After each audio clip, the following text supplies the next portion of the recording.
For the past week, we have been investigating the mass unlawful killings that the Iranian authorities have committed on an unprecedented scale since the 8th of January. The massacre of protesters has been committed while the Iranian authorities maintain an internet shutdown to hide their crimes. The internet blackout, which is now in its 7th day, has prevented protesters and eyewitnesses from communicating with the outside world. However, we have still managed to verify dozens of videos and access the harrowing accounts of medical workers, protesters, victims' relatives, and eyewitnesses.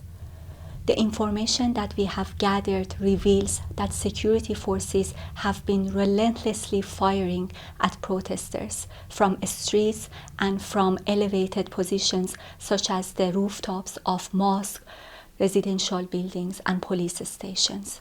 We have seen horrific footage that shows protesters fleeing while the security forces continue to fire at them using assault rifles and shotguns.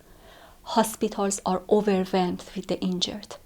We have seen distressing footage of bereaved relatives who search among body bags for their missing loved ones in overflowing morgues. Let us be clear.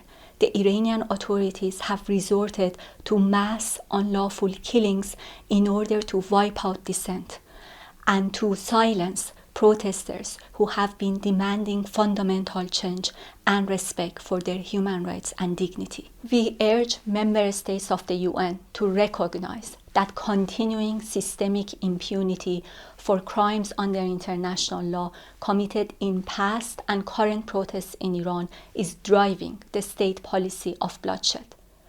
We urge member states to immediately convene special sessions at the UN Human Rights Council and the UN Security Council. We call on states to urge the Security Council to refer the Iran situation to the International Criminal Court.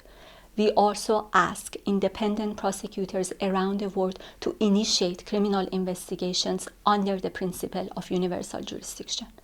The spiral of bloodshed and impunity must end.